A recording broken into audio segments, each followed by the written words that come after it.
여러분, 한 번도 일본 땅을 밟아본 적 없는 미국 여성이 일본인의 본질을 꿰뚫는 책을 써냈다면 믿어지십니까? 그리고 그 책 한 권이 전범이 되었어야 할 일본 천황을 살렸다면 어떠신가요? 1944년 제2차 세계대전이 막바지에 달하던 시절, 미국 국무부는 한 인류학자에게 긴급 연구를 의뢰합니다. 적국 일본인을 분석하라. 그들은 왜 저렇게 싸우는가? 항복하면 어떻게 나올 것인가? 그 의뢰를 받은 사람이 바로 루스 베네딕트입니다. 베네딕트는 1887년 뉴욕에서 태어난 문화인류학자입니다. 학부에서 영문학을 전공하고 나중에 컬럼비아 대학교에서 인류학 박사를 취득했죠. 그녀는 난청이 있었고 동성애자였으며 평생 사회의 아웃사이더로 살았습니다. 바로 그 경험 때문인지 그녀는 다른 문화를 바라볼 때 편견 없이 그 문화의 내부 논리를 찾으려 했습니다. 전쟁 중이라 일본에 직접 갈 수 없었던 그녀는 미국에 거주하던 일본인 이민자들을 인터뷰하고 일본 영화와 책과 자료를 샅샅이 뒤지며 연구를 완성합니다. 그렇게 탄생한 것이 바로 국화와 칼. 1946년에 출판된 이 책입니다. 제목이 참 인상적이죠? 국화는 일본 황실의 문장이기도 하지만 일본인이 가진 섬세함과 예술성, 예의 바름을 상징합니다.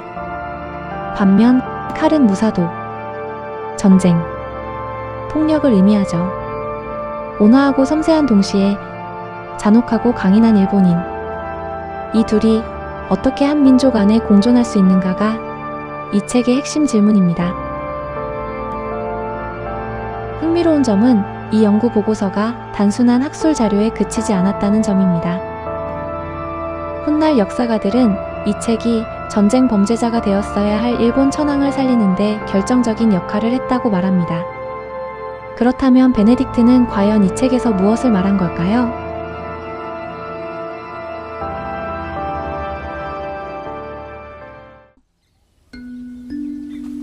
베네딕트가 발견한 가장 중요한 개념 중 하나는 바로 수치의 문화입니다. 서구 문화의 중심이 그리스도에 대한 죄책감이라면 일본 문화의 중심은 타인에 대한 수치심이라는 겁니다. 서구인은 신 앞에서 죄를 지을까봐 두려워하고 내면의 양심에 따라 행동합니다. 하지만 일본인은 남이 어떻게 볼까, 창피를 당하지 않을까를 두려워합니다. 사회로부터 비웃음을 살 수 있는 행동은 절대 하지 않는 것이 일본인의 행동 원리라는 것이죠. 남에게 수치를 당하거나 명예를 잃지 않기 위한 할복이나 자살. 태평양 전쟁 말기에 일본군이 연합국 함대에 시도한 비행기 자폭 전술인 가미카제가 여기서 비롯된다고 할 수 있습니다. 이 수치 문화가 일본인의 이중성을 만듭니다. 그들에게 윤리는 절대적 기준이 아닙니다. 그렇기 때문에 타인의 눈을 의식할 필요가 없는 상황에서 이들은 잔혹해질 수 있죠. 하지만 외부의 비난과 시선이 집중되는 순간 그들은 누구보다 예의 바르고 온화한 국화의 모습을 보입니다.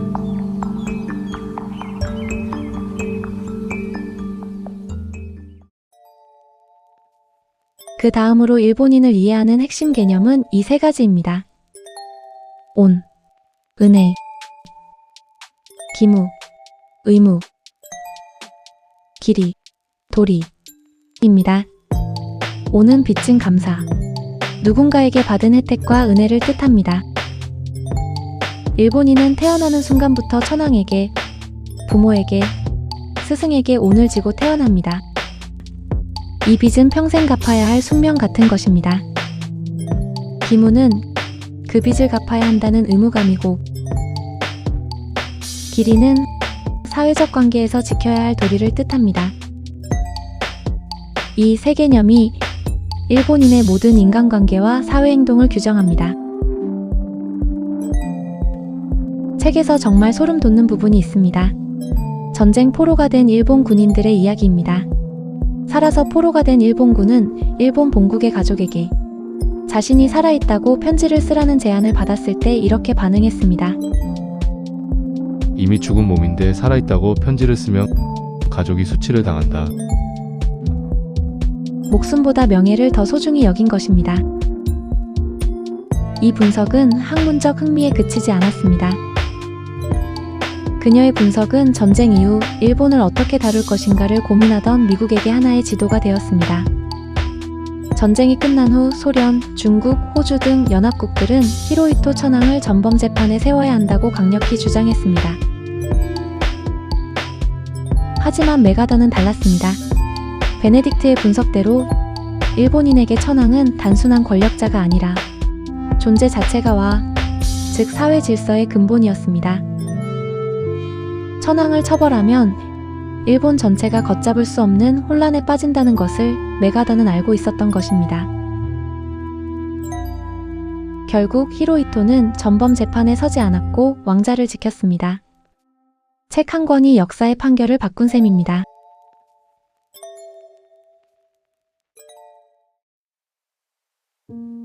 이 책에서 루스 베네딕트는 이렇게 말합니다.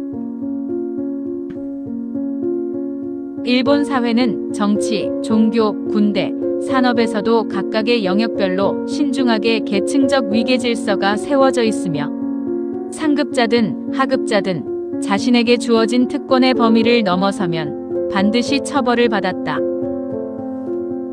하지만 알맞은 자리가 유지되는 한 일본인은 별 불만이나 저항 없이 살아간다. 또 이런 말도 했죠. 일본에 대해 기술하는 일본인은 종종 진짜 중요한 문제들을 빠뜨린 채 그냥 넘어가곤 한다. 그것들은 일본인에게 그가 호흡하는 공기처럼 너무도 익숙하고 또한 눈에 보이지 않기 때문이다. 이 책을 읽으면서 저는 두 가지 생각을 했습니다. 첫째, 우리는 얼마나 이웃나라를 제대로 알고 있는가? 한국과 일본은 역사적으로 복잡한 관계를 가지고 있습니다. 하지만 상대를 이해하지 않고서는 진정한 관계도 진정한 비판도 가능하지 않다는 것입니다. 둘째, 혹시 나도 수치의 문화에서 자유롭지 않은 건 아닐까 하는 생각이 들었습니다.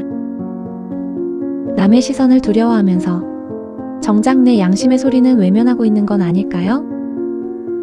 출판된 지 80년이 다 되어가는 책이지만 오늘날 우리 자신을 돌아볼 때 여전히 빛나는 고전입니다. 국화처럼 부드러우면서도 칼처럼 날카로운 일본인의 심리를 파헤친 국화와 칼. 오늘도 함께 해주셔서 감사합니다. 지금까지 2시의 책장이었습니다. 이 영상이 도움이 되셨다면 좋아요와 구독 부탁드립니다.